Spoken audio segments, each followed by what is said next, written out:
I see. Just to wrap up this last conversation, it also was revealed explosive documents confirming that Hunter Biden sold access to Joe Biden in 23 countries. What did he get for that? Biden is going to go into the history books as possibly the biggest political prostitute in American history. And also, remember when he told the guy, the Ukrainian prosecutor, will be fired, and they did fire him, but it had nothing to do with Hunter? Well, now we know the president's son signed Burisma memo to the Ukrainian prosecutor who replaced Mr. Shokin. So the president's son, Hunter Biden, has a signature on that. See, how many lies this guy has told is absolutely incredible. Brent Bailey, Public Service Commissioner, Mississippi Central District, who will soon be the senior guy. You're going to be the senior guy on the commission now, won't you?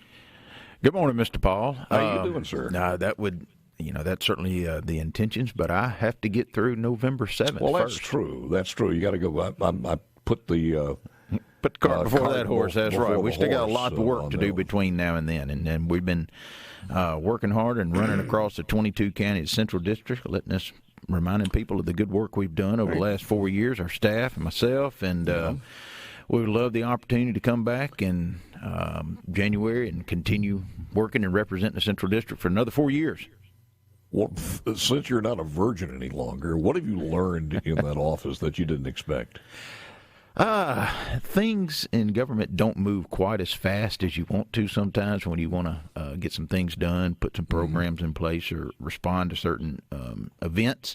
And, that's probably one of the big takeaways. And sometimes that may not be a bad thing. It allows you to continue I don't think it's a bad thing, especially if your policies don't kind of match the other people. So sometimes that's not a bad idea. That's right. To get the feedback from across the spectrum of stakeholders and ratepayers and consumers and residents and others, business, industry, advocates, et cetera, and just make sure that you're crossing all the T's, dotting the I's before you put something in place, and that has the benefits and the cost. The benefits far outweigh the cost going forward, and that it has a positive impact across the rate base.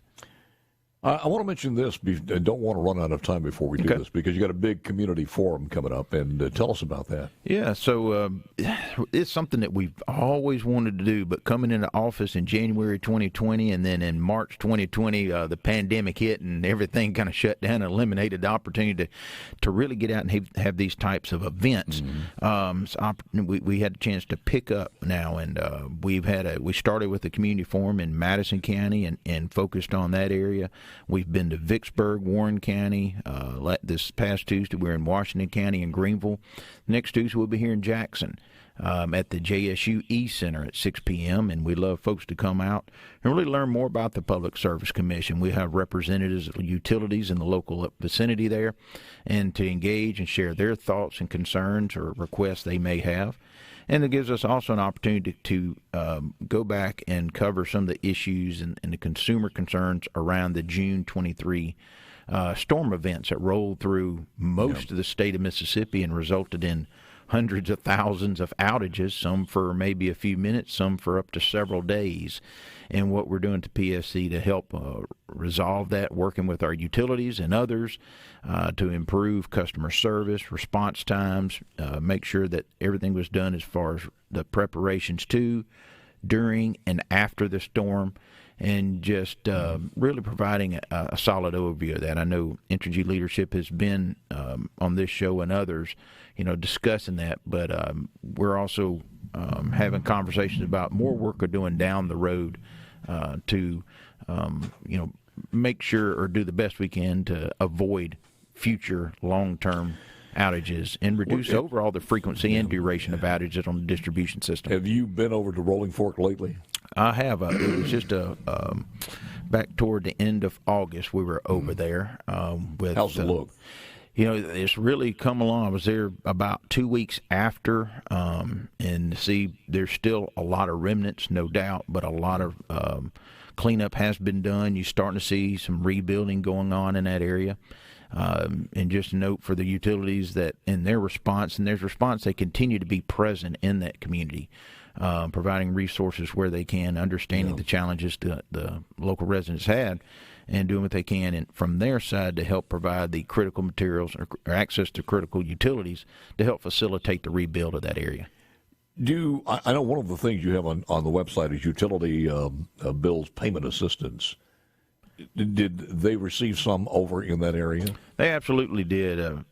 Number one, they had to determine who was and who was not still had a viable residence or business there, and some of them only had a concrete block out. Yes, unfortunately so. And there's going to be some forgiveness, I guess you could say, of those, understanding that the challenges and the financial situation some of those business and residents are in, and working with them to help get utilities restored as they can, and that's just part of the process of restoration and rebuilding. Tell me a little bit about how you guys have weathered this as far as this long, hot summer, too, as far as rate increases, et cetera, et cetera. Yeah, so there's no doubt that, we had days upon end of 100-plus degree temperatures that resulted in triple-digit heat indexes of 110, 115, and that certainly drove up energy consumption across the state of Mississippi. And that has resulted in elevated bills, and we understand that, and we want to help work with customers as well as the utilities and facilitate some means to weather these high consumption events and the resulting impact it has on bills. Thankfully, we've seen a lot of moderation in temperatures here lately, which is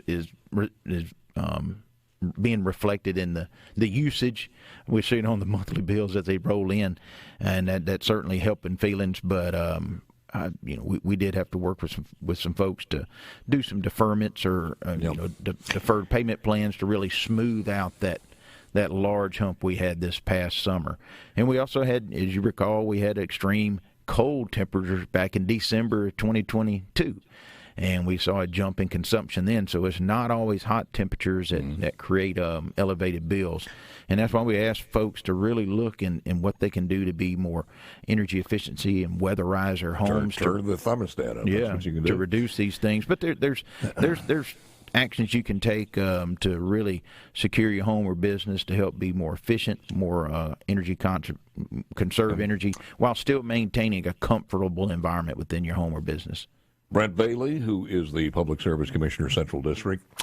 Yes, sir. Now, what do you have before you now on the? As a matter of fact, will you have another vote before the election? We will. Our next docket meeting is actually October 3rd at 10 a.m. Are there any solar things on there that you got to vote for? I don't think so for this month, but we do have a pretty broad agenda regarding water and sewer issues, telecommunication issues, energy issues, rate issues, administrative action. So we have a pretty broad agenda and set of issues before us next week that we'll be addressing, but I don't recall any renewable or solar projects before us for this next month. Do the wind turbine people have to come before the Public Service Commission?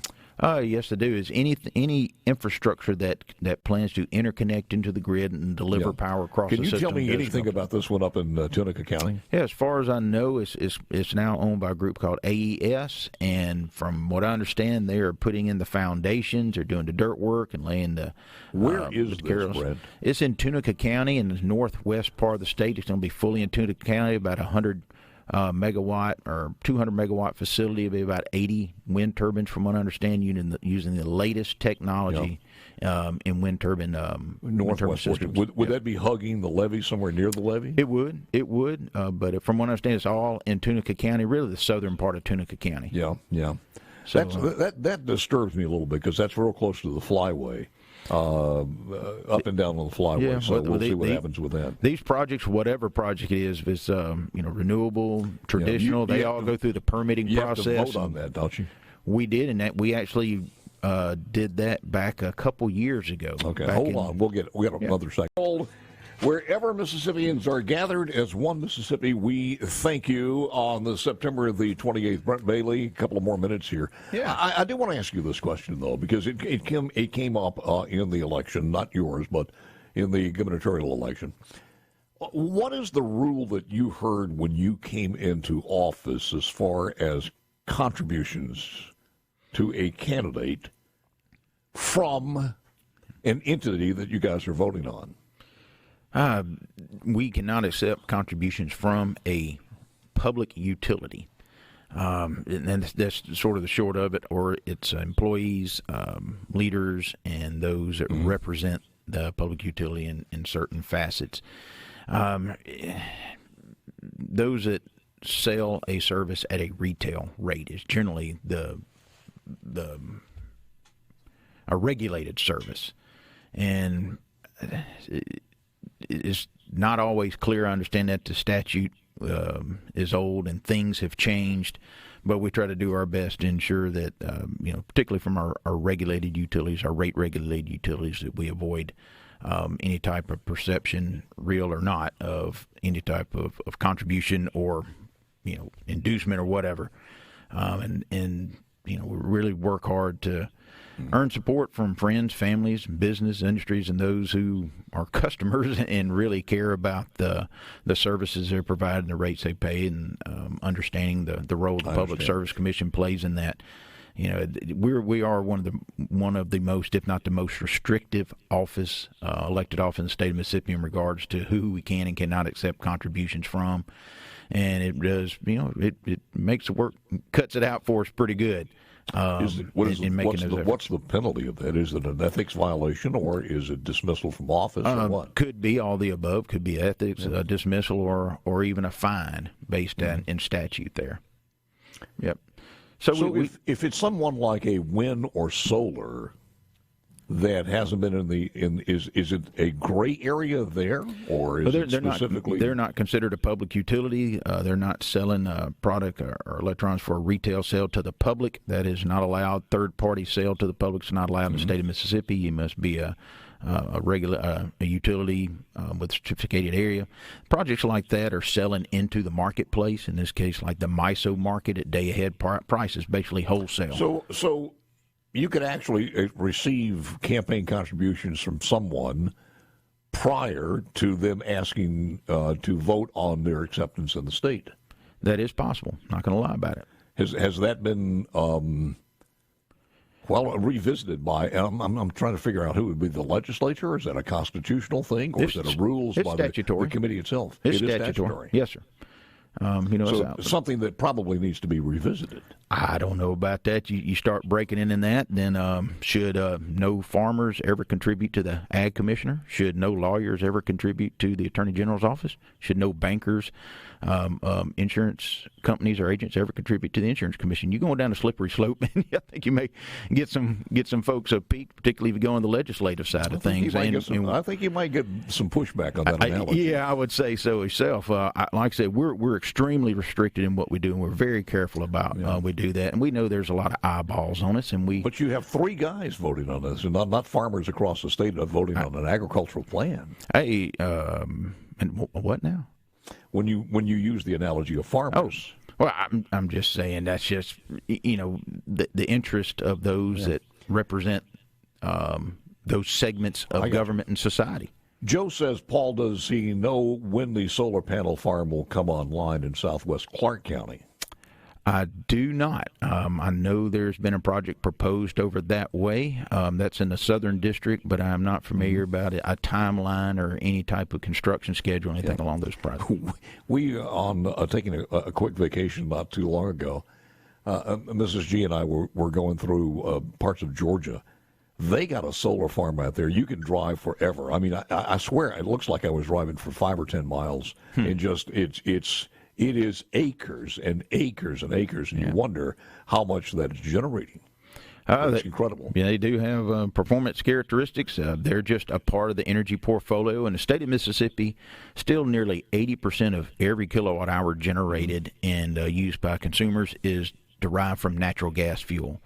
About 12% from nuclear, about 7% from coal, about 1% from renewables. And most of the renewables is from biomass or wood byproducts or something like that with solar. We're almost out of time. I'm sorry, but I do want to ask you this. When is that Tunica windmill thing coming online? Do you have any idea? From what I hear, maybe toward the end of 2024, early 2025. Where are they out of? What state are they out of? I cannot remember. The project owner is called AES. Fairly a large global firm. They own clean energy and energy generation assets around the world. Thank you, man. Appreciate it very much. Thank you. We thank you for answering the hard questions and look forward to getting you back on. Yeah, well, I appreciate it. Thank you. Love to come back anytime. Love